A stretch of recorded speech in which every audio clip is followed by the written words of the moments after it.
Ini ya, lihat ya. Lihat itu mas. Nah, Halo, aku Gege dan ini perjalananku.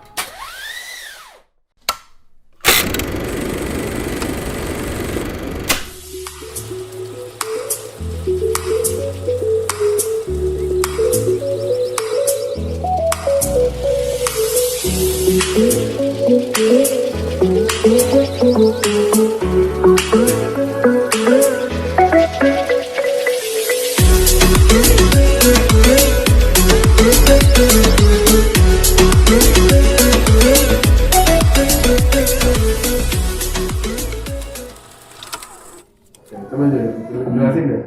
Kalau Gigi di mata keluarga tuh dianggap seperti apa sih kalau di mata keluarga sama di ya teman-teman dulu kecil gimana? Oke. Dari awal ya. Nah, Siap, kita dulu. Halo, aku Gigi dan ini perjalananku. Waktu masa kecil menyenangkan sih, tapi untuk di mata teman-teman sekitar ya cuma sebatas dianggap bocah ingusan ya kan, yang nggak bisa pelajaran, cuma mementingkan olahraga aja. Semakin beranjak dewasa, karena dasarnya suka banget sama olahraga dan visi misi olahraga banget, tetap untuk masalah masa depan merasa orang-orang itu kayak ya meremehkan dari sisi itu, karena dari visi misi sendiri juga lebih ke olahraga, karena ngerasa olahraga itu udah kayak hidup saya. Semakin masuk ke dewasa, beranjak dewasa sih udah semakin beranjak dewasa ngerasa banget mau mencapai sisi cita-cita dari olahraga itu, yaitu basket, mau masuk ke dunia profesional. Suatu ketika di tengah perjalanan itu mau mencapai cita-cita itu terjadi insiden, yaitu lutut saya terkena cedera, namanya sih ACL. Setelah melewati ACL itu akhirnya saya berpikir ini gimana ya untuk memutar balik ini, karena memutar balik cita-cita saya karena saya mempunyai cedera ini, gimana caranya saya bisa hidup di luar olahraga. Nah, akhirnya saya berpikiran untuk wirausaha menjual kacamata. itu dari kapan? Dari 2016 yang mulai udah kepikirannya Kacamata. kacamata. Apa yang membuat kacamata? Kenapa kok kacamata?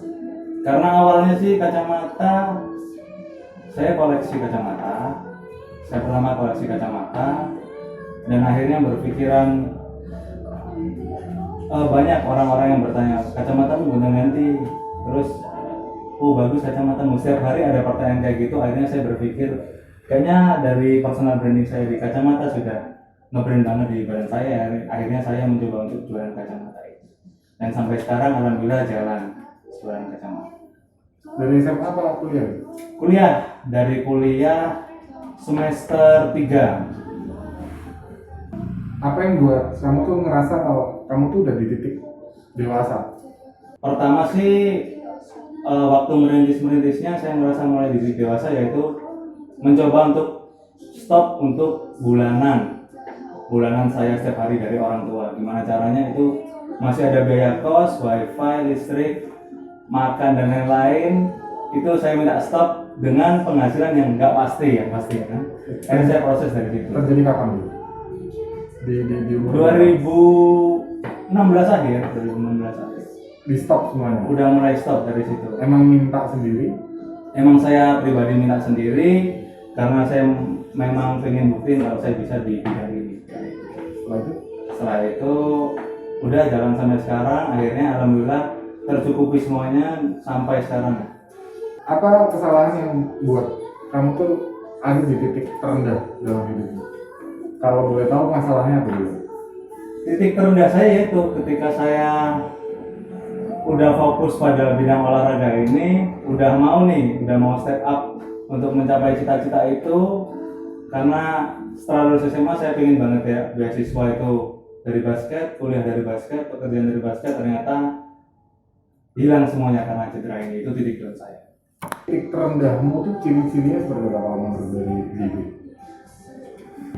Udah nggak ada passion lagi untuk main di sana, bingung mau ngapa-ngapain, kayak orang nggak berguna lah. Maksudnya kita udah mau step up di sana tapi benar-benar gagal di sana, akhirnya benar-benar merasa kayak gagal sih di sana.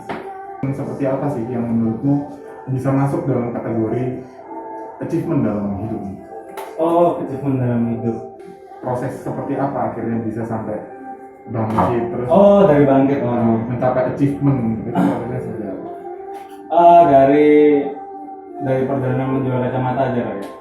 Dari perjalanannya pertama, kalau achievement saya sendiri dari proses yang awalnya saya berjualan keliling dan bawa box kacamata kemana-mana, saya target itu dari yang penjualan gak teratur, saya buat sistem gimana caranya setiap hari kacamata ini terjual kayak jualan nasi.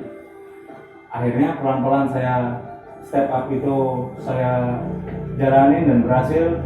Saya punya target pengen buka toko, pelan-pelan saya jalanin, udah mencapai toko itu. Setelah punya toko, punya visi lagi yang berbeda, yaitu gimana caranya pekerjaan saya bermanfaat buat orang-orang yang membutuhkan lapangan kerja itu.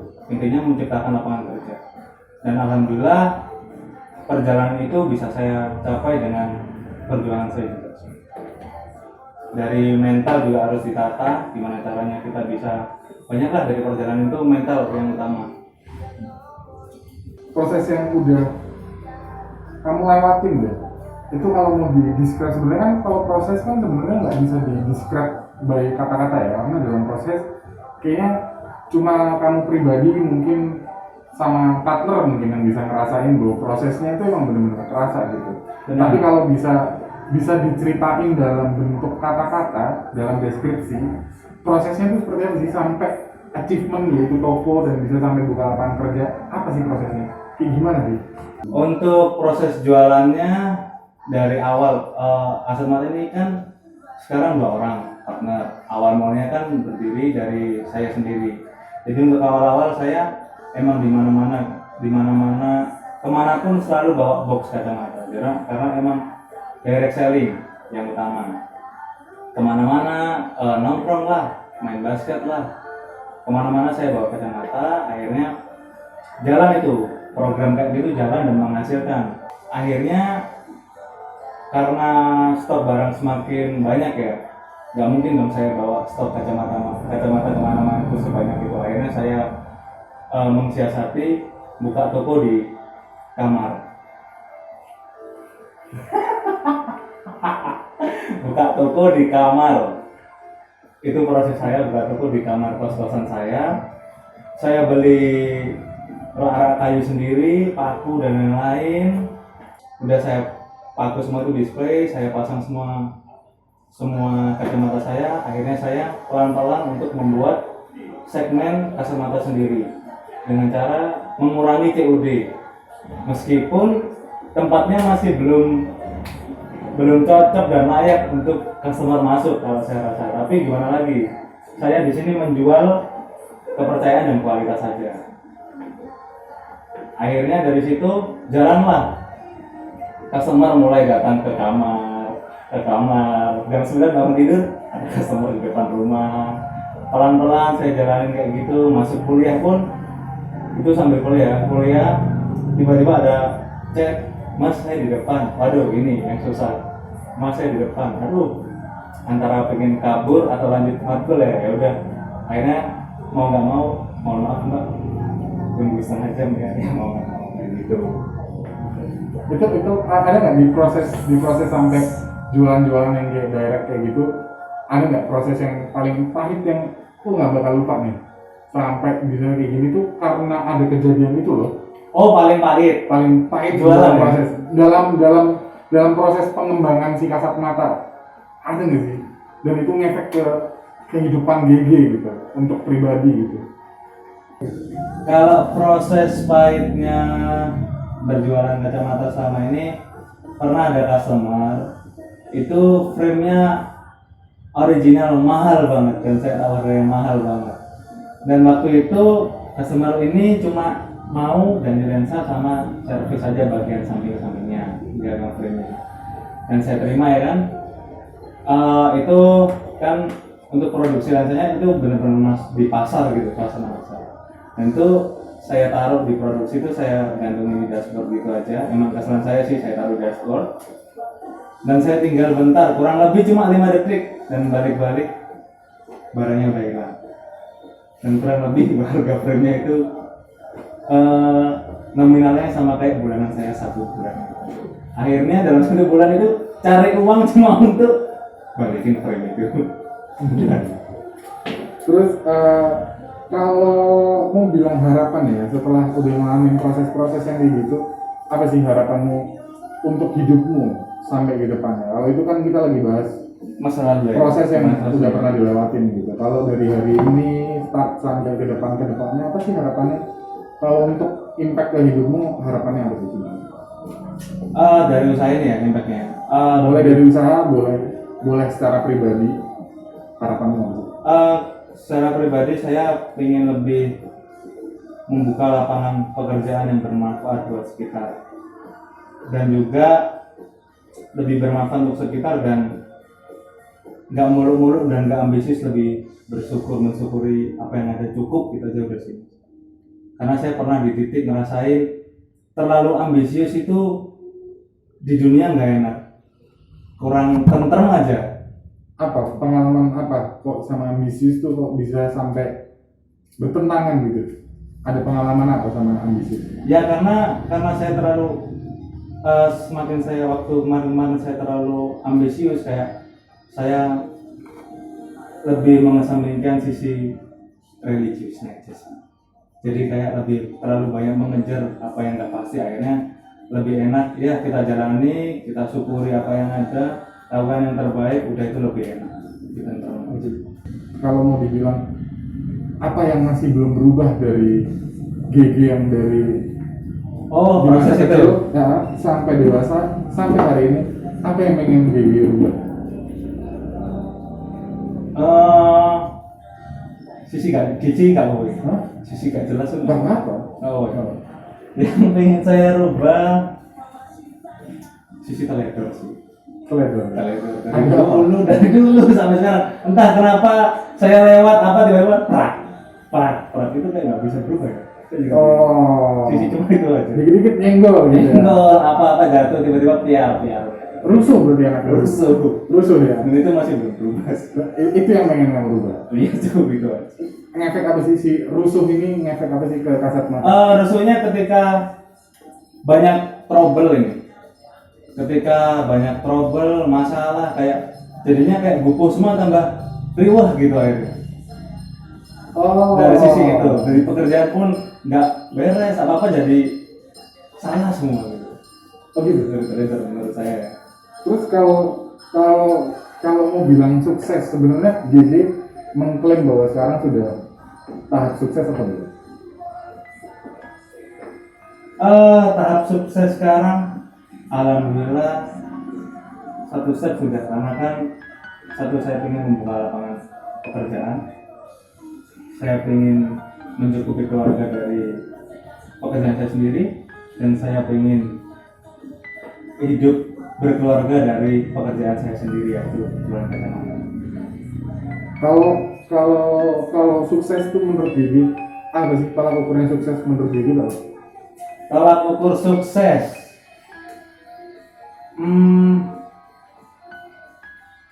bermanfaat untuk sekitar dan bisa melihat orang-orang tersenyum saat ada kita. Itu sukses. Benar. Berbagi kebahagiaan sama berbagi aura positif adalah Itu udah sukses. sukses. Oke. Mereka di luar sana lagi ngalamin di mana Oh, kayaknya lagi perjalanan. proses Oh, iya. perjalanan hidupnya, pahitnya lagi dirasain mungkin, atau ada orang di luar sana mungkin baru bangkit dari itu. Apa sih yang mau disampaikan? Jadi tenang aja, setiap orang itu kan pasti punya masalah. Anggap aja setiap masalah kita yang alami dalam proses itu lebih banyak lagi, lebih besar lagi orang-orang lain yang alami. Jadi kuatin aja mental kita. Yang pasti dalam proses perjalanan kita itu bakal ada masukan omongan kiri kanan yang buat kita down. Jadi omongan yang buat kita down itu udah enjoy aja buat kita, omongan yang buat kita down itu buat aja yang membangun aja. Enjoy aja pokoknya.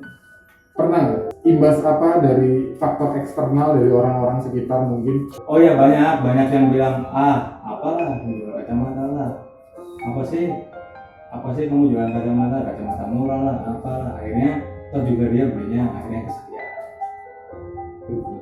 Terus dari sisi luar itu, dari sisi proses perjalanan juga internal keluarga juga waktu proses saya juga ada problem gitu, dan akhirnya sama-sama saya kuatin dan itu juga sama-sama beres gitu aja. Pokoknya saya lakuin dengan enjoy aja. Atau ada nggak yang kayak wah di masa ini kok hukum alam terjadi di mana kayaknya aku kok merasa sendiri ya, Enggak sih, nggak ada orang gitu yang nolongin. soalnya saya ngerasa cukup, saya nggak peduli omongan orang lain yang mau yang ngejatuhin lah, yang apalah, pasti lebih banyak yang ngejatuhin daripada yang sisi membangun positif. Tapi saya sangat berterima kasih sekali dengan orang-orang yang menjatuhkan saya, karena itu membuat saya kuat seperti sekarang.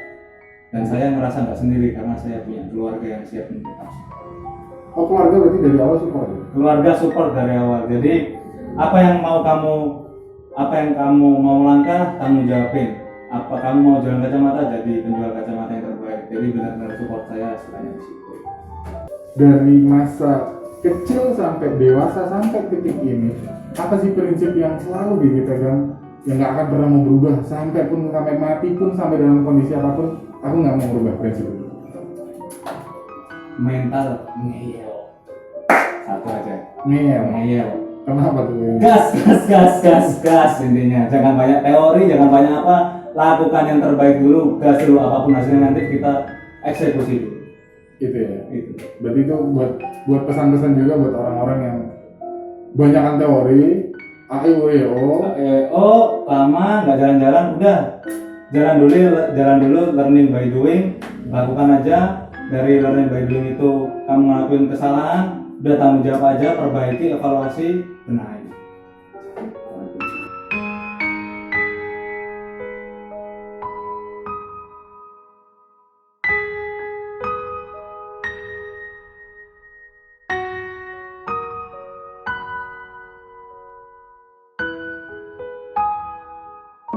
Aku GG dan itu perjalanan.